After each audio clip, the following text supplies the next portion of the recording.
एक बहुत ही भोला भाला सा आलसी लड़का था। वह कोई काम नहीं करना चाहता था, बस खाना खाता, घूमता और सोते रहता था।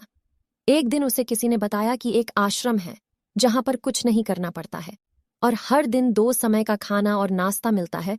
तुम वहां जा करके रहो। उस आलसी लड़के ने सोचा कि ये तो बहुत ही बढ़िया है और वह उस आश्रम में जाकर रहने को सोचा। और फिर वह भोला भाला आलसी लड़का अपना सारा सांसारिक जीवन छोड़कर उस आश्रम में जाकर रहने लगा। आश्रम में गुरुजी रहते थे। वह कुछ समय सबको प्रवचन देते हैं। वह आलसी लड़का सुनता था, बाकी समय आराम करता था और फिर भर पेट खाना खाकर सो जाता था। ऐसे ही उस लड़के का दिन गुजरता गया। एक दिन उस आश्रम में कुछ भी नहीं बना। नाश्ते के समय नाश्ता नहीं मिला। उसने सोचा, नाश्ता नहीं मिला, भोजन तो मिलेगा। अब भोजन के समय भी उसे भोजन नहीं मिला। लड़का द्वार करके गुरुजी के पास गया और उसने पूछा कि आज भोजन क्यों नहीं बना। गुरुजी ने कहा कि बेटा, आज एकादशी है और जितने भी आश्रम के सदस्य हैं उनका उपवास है और तुम्हारा भी आज उपवास है। आज भोजन नहीं बनेगा। वह लड़का आलसी था और उसे भूख भी बहुत लगती थी। उसने गुरुजी से बोला कि मैं उपवास नहीं रहूंगा, मुझे भूख लगी है, मैं खाना खाऊंगा। गुरुजी ने बोला, ठीक है, जाओ भंडारे में से सामान लेकर के आओ और आश्रम में नहीं बाहर ले जा करके बना लो। लेकिन याद रखना, भोजन बनाने के बाद सबसे पहला भोग भगवान को लगाना और फिर तुम प्रसाद पाना। वह लड़का बोला, ठीक है, और फिर अनाज लेकर नदी के किनारे पहुंचा। भोजन पकाने लगा, तैयार हुआ। उसके बाद कहने लगा कि भगवान श्री राम आइए, पधारिए, भोग लगाइए। अब जब उसे लगा कि भगवान तो आ नहीं रहे हैं, तो फिर कहने लगा कि मुझे मालूम है आपको तो अच्छा खाने की आदत है, मैं बना नहीं पाया और मुझे अच्छा भोजन बनाना भी नहीं आता, लेकिन जो भी रूखा सूखा बना है आकर खा लीजिए।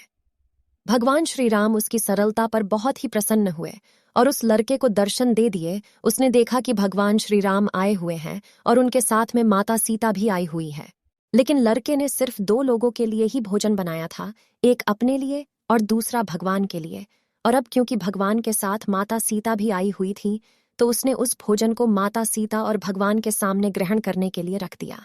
भगवान श्री राम और माता सीता ने भोजन किया और उसके बाद जब वह जाने लगे तो यह भोला सा आलसी सा लड़का बोला कि प्रभु आप आए, दर्शन दिए, बहुत अच्छा लगा। मुझे खाने को कुछ नहीं मिला, लेकिन कोई बात नहीं। लेकिन आपसे एक विनती है कि अगली बार जब आप आएंगे तो कितने लोग आएंगे ये बता दीजिए, ताकि मैं उतने लोगों के लिए भोजन बनाकर रखा रहा। भगवान श्री राम मन ही मन मुस्कुराए और फिर अंतर ध्यान हो गए। लड़का आश्रम गया, दिन बीतता गया और फिर एकादशी का दिन आया और इस बार उसने 3-4 लोगों के लिए अनाज लेकर के खाना बनाने के लिए नदी के किनारे पहुंचा और उसने बड़े प्रसन्नता से भोजन बनाया और इंतजार करने लगा कि प्रभु आइए और भोग लगाइए। इस बार लड़का देखता है कि भगवान श्री राम पूरा राम दरबार लेकर के आए हैं, जैसे माता सीता, लक्ष्मण, भरत, हनुमान जी और सभी लोग आए हैं। लड़के ने 3-4 लोगों का भोजन बनाया था और इस बार भी भोजन कम पड़ गया। लड़के ने निराश होकर भोजन को प्रभु के आगे रख दिया। उन्होंने भोजन किया और फिर चले गए और इस बार भी लड़का फिर से भूखा रह गया। अब लड़का फिर आश्रम गया। दिन बीतते गए और फिर एकादशी का दिन आया और इस बार गुरुजी से कहने लगा कि गुरुजी, मुझे इस बार थोड़ा ज्यादा अनाज चाहिए। गुरुजी सोचने लगे कि यह इतना सारा अनाज का करता क्या है, कहीं इसे बेचता तो नहीं है। फिर उन्होंने कहा कि ठीक है, भूख से परेशान रहता है। लड़के ने कहा कि नहीं गुरुजी, मैं भूख से परेशान नहीं रहता हूँ, प्रभु के साथ बहुत लोग आते हैं, उनको भी तो भोजन कराना पड़ता है। गुरुजी को लगा कि लड़का पागल हो गया है, लेकिन गुरुजी ने सोचा कि चलो एक बार चलकर देखते हैं कि लड़का इस अनाज का करता क्या है। वह भोला सा लड़का अनाज लेकर के नदी के किनारे पहुंचा और इस बार भोजन बनाया नहीं। उसने सोचा कि प्रभु हर बार ज्यादा लोगों को लेकर के आते हैं, इस बार वह जितने भी लोग आएंगे खुद बना करके भोग लगा लेंगे। और फिर प्रेम से प्रभु को बुलाने लगा। गुरुजी ये सब छुपकर देख रहे थे कि ये भोजन तो बनाया नहीं और प्रभु को बुला रहा है। लेकिन लड़के ने देखा कि इस बार प्रभु के साथ बहुत से लोग आए हुए हैं, तो उसने प्रभु के सामने हाथ जोड़ करके कहा कि प्रभु माफ करना, आप बहुत सारे लोग आते हो, मुझे संख्या पता नहीं होती है और मेरी हिम्मत भी नहीं होती है कि इतने सारे लोगों के लिए भोजन बनाऊं। आप स्वयं आइए, बनाइए, खाइए और भोग लगाइए। प्रभु मुस्कुराते हैं और अपने साथ आए सभी लोगों के साथ मिल करके भोजन बनाते हैं। गुरुजी ये सब छुप करके देखते हैं और फिर लड़के के पास आकर के कहते हैं कि तुम ये क्या कर रहे हो। लड़का कहता है कि गुरुजी, आपको दिख नहीं रहा है कि भगवान श्री राम पधार चुके हैं, माँ सीता आई हुई है, हनुमान जी आए हैं, और भी सभी लोग आए हुए हैं, भोजन बना रहे हैं। गुरुजी ने बोला कि पागल हो गए हो, मुझे तो कोई दिख नहीं रहा है। लड़का गुस्सा होकर बोला, प्रभु, आप ये क्या कर रहे हो?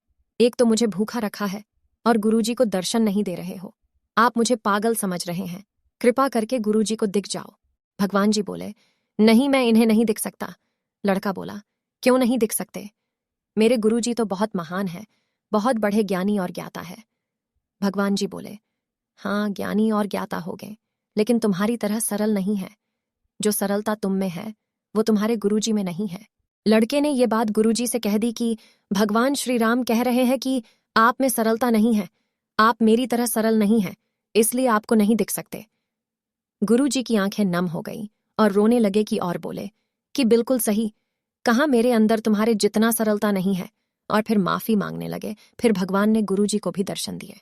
ये कहानी हमें सिखाती है कि जीवन में सरलता सबसे आवश्यक है। जितने सरल बने रहेंगे उतना ही जीवन में आगे बढ़ते चले जाएंगे। जब आप सरल होते हैं तो आप खुद भी मुस्कुराते हैं और दूसरों को भी मुस्कुराने की वजह देते हैं। इसलिए जीवन में सफल होने के लिए सरलता होना अति आवश्यक है।